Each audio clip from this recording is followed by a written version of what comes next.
All right. With that, Thursday is here. Maybe other people were dancing in their cars, at their desks. I don't know. But Amber, I gave you a little shake there. That's the best I could do. How's everybody doing out there? We got I some. was dancing with you while making All right. breakfast. All right. Oh, making breakfast in the kitchen. All right. All right. Um, well, I've got some interesting, a couple of different interesting articles that I read over the last 24 hours to share with you guys. So interested to dive into that. But we'll open up to the floor. Anybody have anything pressing going on a transaction of theirs? Something unique happened to you that you just can't wait to share with this group? Amber, what do you got? So this weekend, my son graduated, so I had people cover some of my showings. One of the clients wanted to put an offer in on a property that's in a trust. The MLS stated that they had a passing Title V. I, of course, before writing the offer, called the listing agent, got all the information. They were just waiting for paperwork. So that was um, Sunday, I believe. So as of last night, we still did not have an answer. I had been following up with her. I guess the seller was in England, yada, yada, yada. Anyway, last night comes to light that they, the seller had a piece of paper from a supposedly Title V company that stated visual pass. I said, does they mean conditional pass? Like, but I don't think there is such a thing as, yeah, they never, so she talks to them. They never did the Title V. I guess they looked, I don't know what the hell they were looking at. There was no excavation done, yada, yada, yada. So they said, we're going to have it redone by somebody on Tuesday. So the 17th. So, because the attorneys got involved, their attorney got involved and wanted everything rewritten with new dates. And she's like, "Oh no, no, we'll just wait till Tuesday." And me and my client were like, "No, because what's to say that you're not going to continue showing and get a backup offer? Either accept our offer or we walk away. And then if something happens with Title V, we'll figure it out." So I luckily got on Chat GPT and kind of wrote some sort of addendum. So the attorney has to look it over. He'll probably rewrite it his own way, and hopefully we'll get this under agreement. But I was just weird that I've never seen someone write visual pass on a Title V. Yeah, that's a first for me as well. That I don't even know what would you even be looking at to give it any sort of a visual without looking into the system. So very weird. Lauren, I see your hand up. Obviously, if anybody else has heard of this visual pass or knows anything about what this visual pass might entail, would love to hear. Go ahead, Lauren. So I know nothing about visual pass, but just a thought. Whenever there's a Title V led document, any of that, any pieces of paper that we need as a part of the transaction, if they are not included in the MLS as attachments, even if the agent says they have them or the sell side says they have them and they're not there at the time of putting in the offer, it is always suggested that it is written into that additional provision section, seller to provide this, seller to provide passing Title V prior to close, seller to provide lead pay disclosure for buyer to review and accept, anything like that. So just important to have in there. It saves a step from having to rewrite documents or chase things down. It just makes everything really clear from the beginning.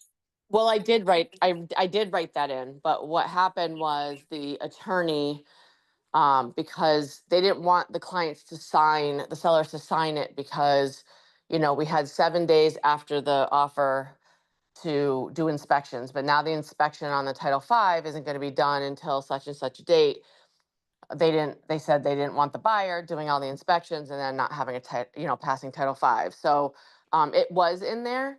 So that's my thought as well, but the attorney wants it all redone or something.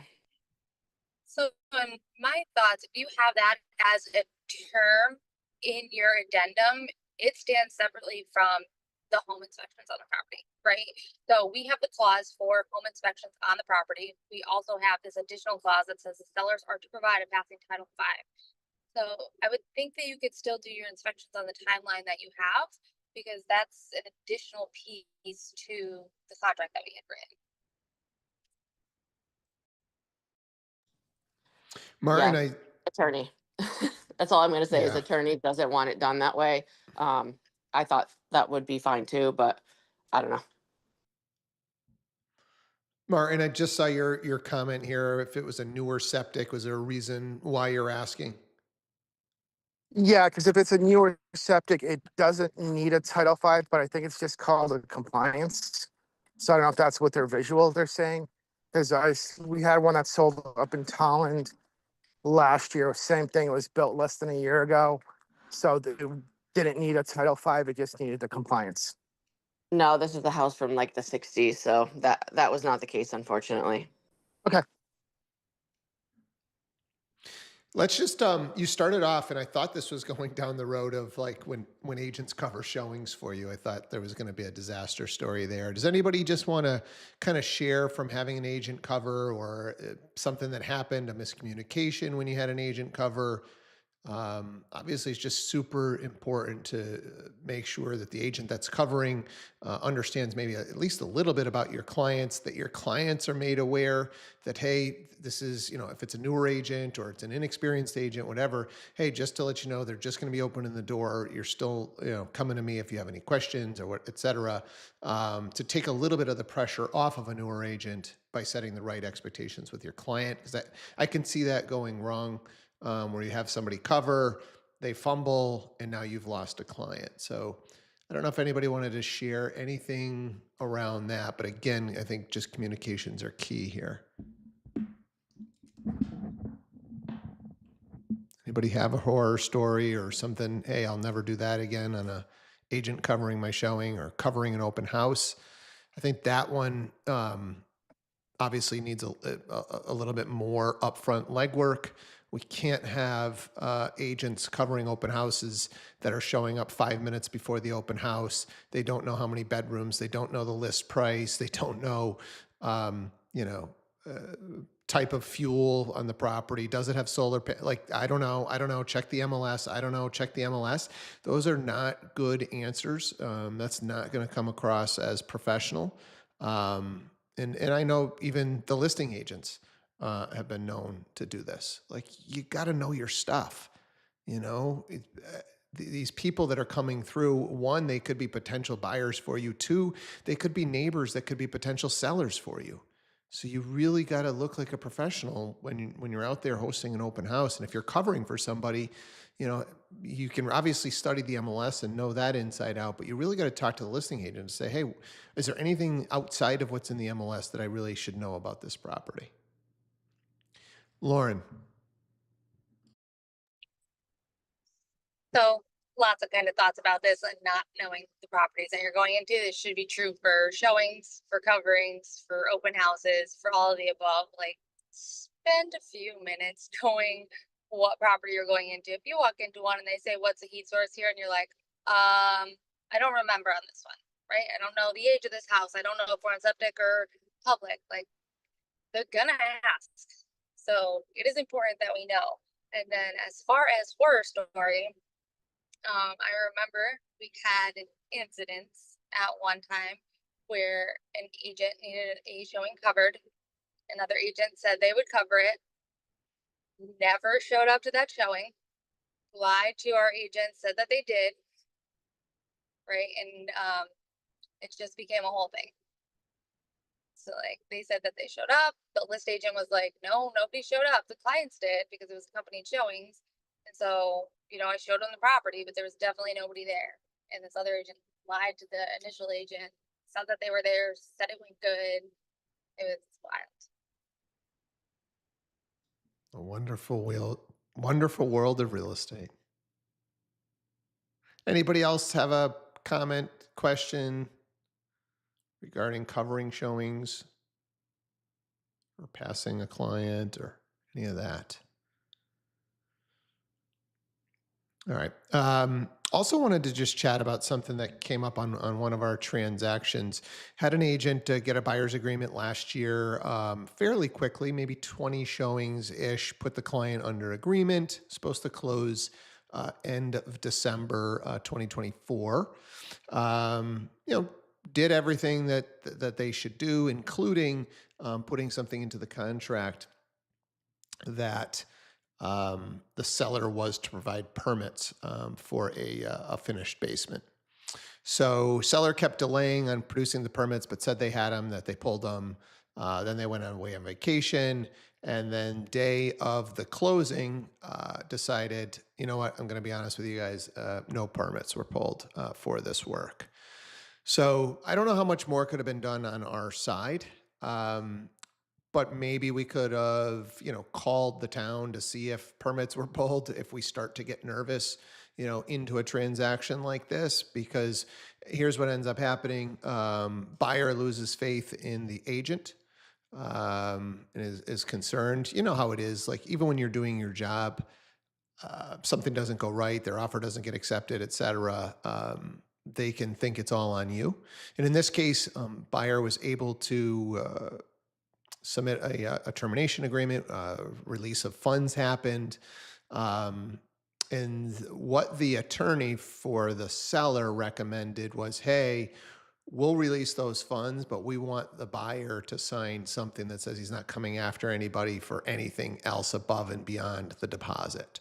That made the buyer feel a little uneasy as well about the agent. Again, it's just something that the seller attorney had suggested and wanted before they were willing to release those funds.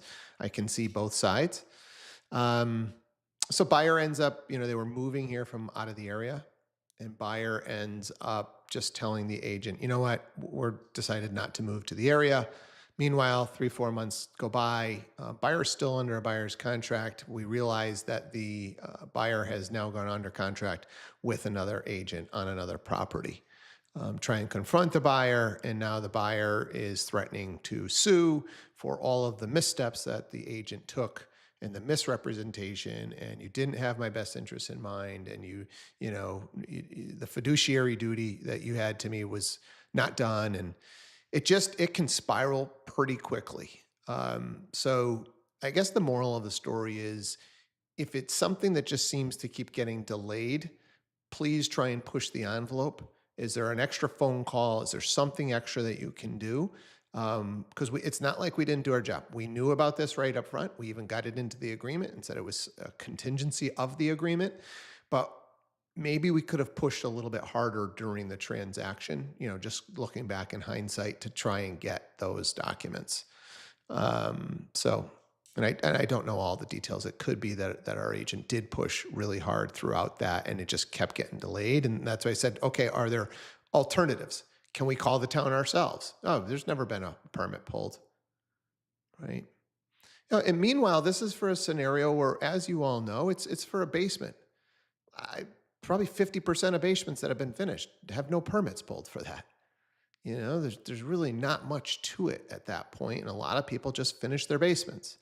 So at the end of the day, and this happened to be a contractor. That was the other thing that had our agent feeling like, oh, they're used to pulling permits. They probably pulled the permits, So yeah, this homeowner, the person that owned the property, happened to be a contractor on top of it. So, Amber. We actually had one of these way back when we were this, where someone had bought was selling their, I believe it was like a condo or something, or a townhouse. And when they bought the property, the basement was finished. And I don't know if they did permit checks or whatever, but what ended up happening was, um, the seller had to replace the water heater and the furnace or something when the town, and had to pull permits, of course. When they came back through and checked, they had to rip out the entire basement because it was not permitted, and the town wanted to see behind the walls. This was in Worcester County, I believe. Yeah, I mean, sometimes, and we've talked about depends on the town, how crazy they want to get. Some are going to say, open those walls. I want to see all the electrical work. I want to see all the plumbing work. Um, I want to see if there's insulation or not. So yeah, you just never know how difficult the building department is going to be with regarding to um, getting permits on older renovations. Margareta. Good morning. Actually, this is somewhat similar, but it's actually something what happened to me yesterday.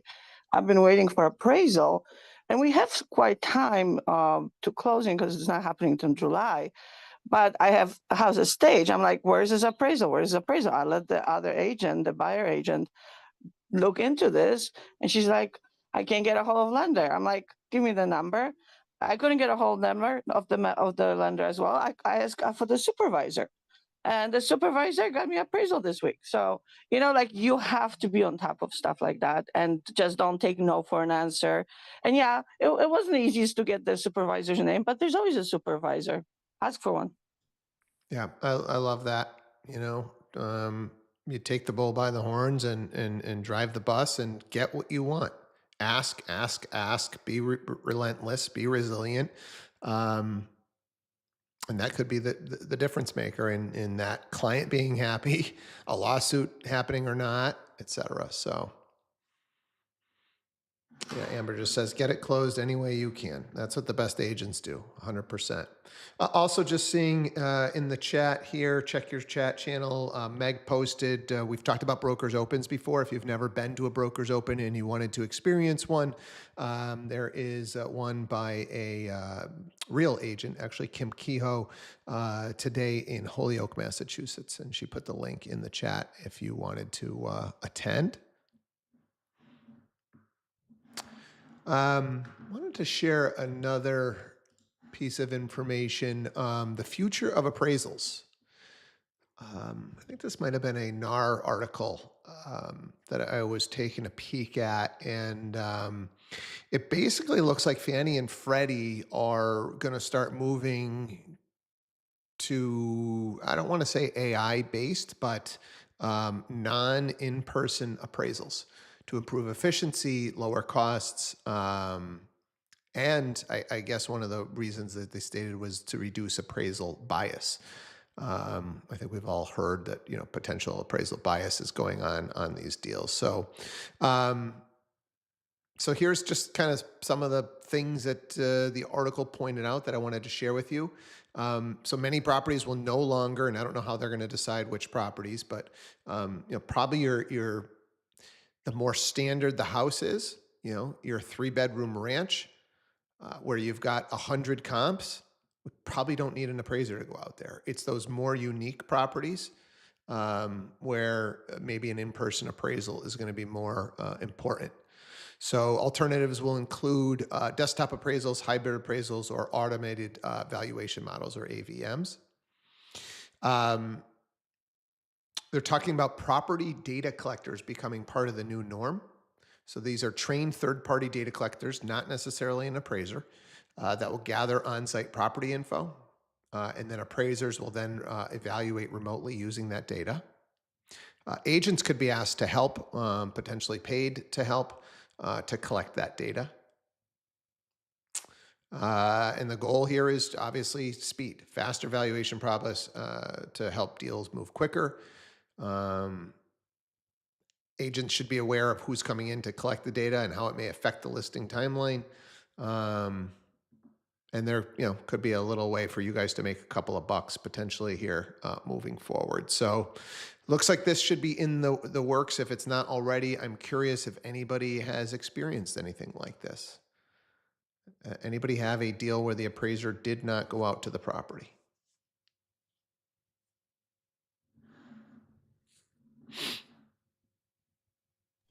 I did on a homeowner's, the storm that happened in March. All I did was send photos, and I sent, I know it's not the same, but sent photos and sent estimates that I had already received, and they never came out to look at the property.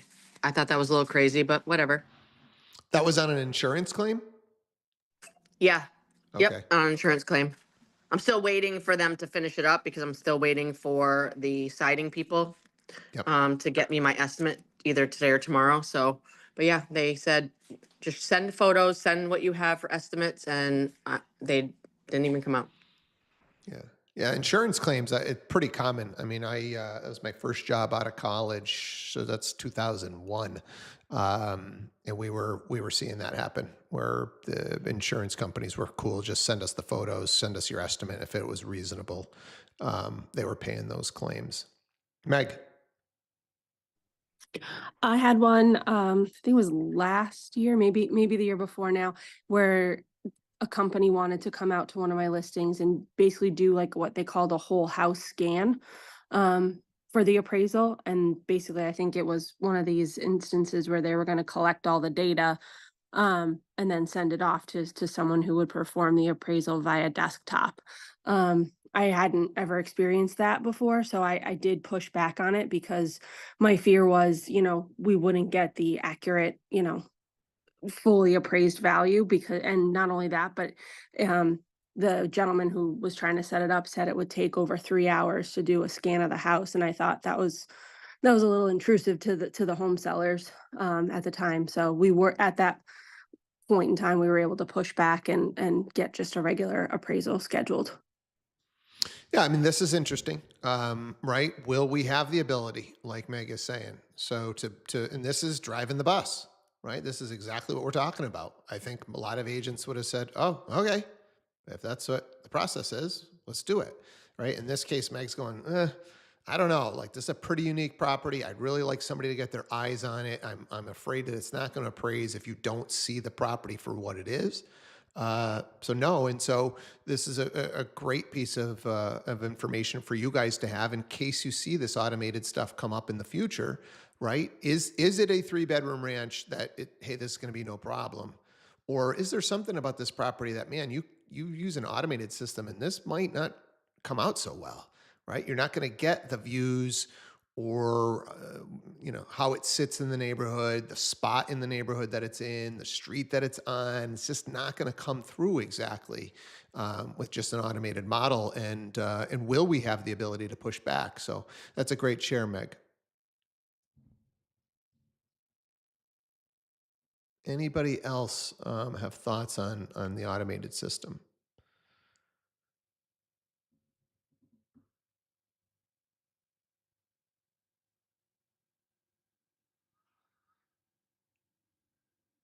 Yeah, well, I mean, what's your guys' thoughts most recently? If I'm assuming every time you list a property, you're taking a look at that Zestimate. How close are these estimates these days? I have not looked.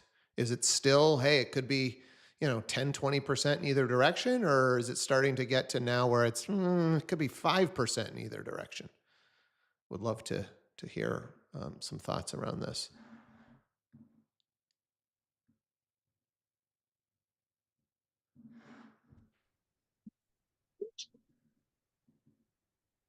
Go ahead, Adam. Morning. Hey.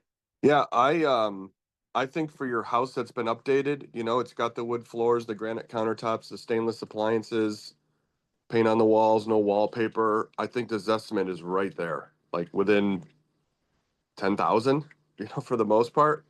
I think when you got grandma's house and you see this estimate, I don't think it's going to be accurate. You could be off 50, 60,000. But if you're listing a house that's been updated, which is typically what I do, it's scarily accurate.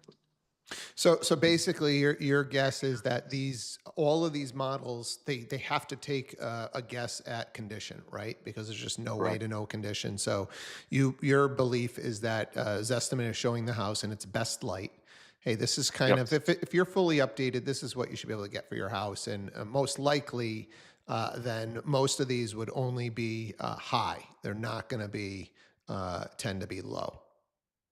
Correct. Yeah, they're Yeah. going to be high, but I don't think it's that, with AI and stuff, I don't think it's going to be too far off to for some kind of computer system to be able to figure out if a house has been updated or not. Big one is the white trim versus the brown trim that really dates a house, right? White or black appliances date the house, brown cabinets date the house. So I don't think it's going to be that hard. I was using ChatGPT this morning I had a picture of someone holding a stuffed animal, and I wanted to see if ChatGPT could tell me what animal it was holding, and it told me the expression on the face of the person holding the animal was in a joking manner because it was something like it was an adult holding a little child's toy, and it's like it couldn't tell me what it was because the back of the toy was facing the camera, but it was like, oh, it looks like this person's holding it in a joking manner, and I was like, this thing is literally reading facial expressions. It's mind-boggling. Side story there. Yeah. Well, here's another question that I don't know the answer to. Maybe you guys could give me some insight. So, if the Zestimate is assuming best case scenario for the properties, right? Because it doesn't have interior pictures. The only interior pictures it has to go off of is the last time the property got listed, right? So, does the Zestimate stay up on a property after you've listed it, and does it adjust once it sees the interior photos? Does anybody know the answer there? I can speak to that one too.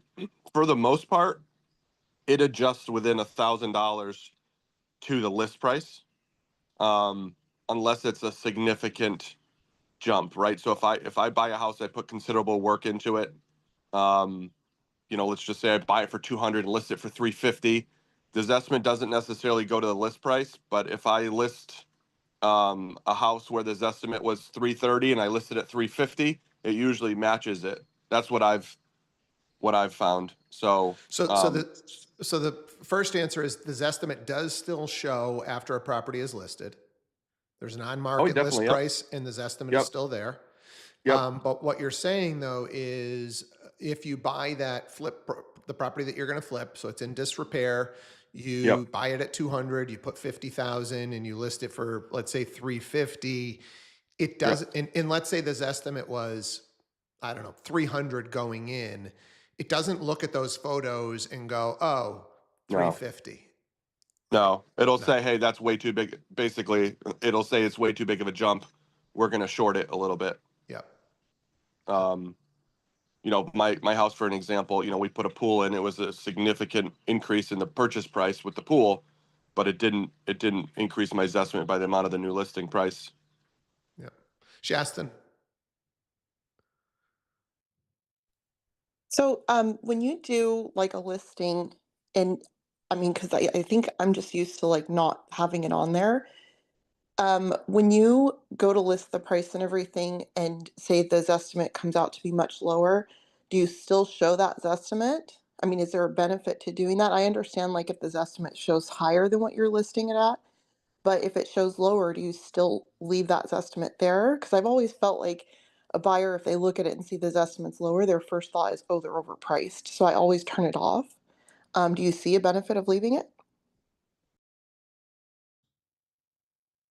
First, I mean, I didn't even know you could turn off this estimate on a listed property. So that is just a good share. It sounds like, I don't know if everybody knew you could even do that. That's what you're I saying you can do? Yeah, I never leave it up there. So like if you see a listing, there will just be like two dash marks or something like that. It won't say anything for the estimate, and it just has your listing price. I never put the Zillow because I'm just afraid people will compare it.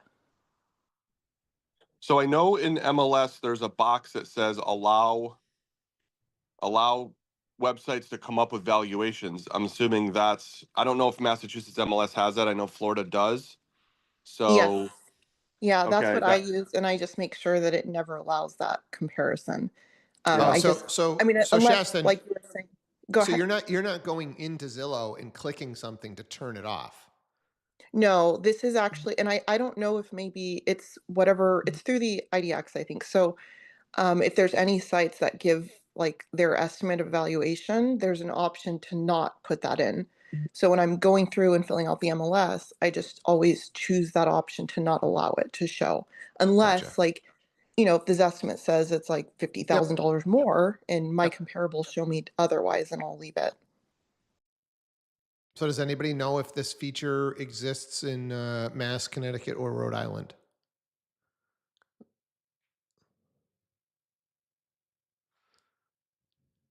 Meg is just saying you can definitely do this in Smart MLS. So that's Connecticut.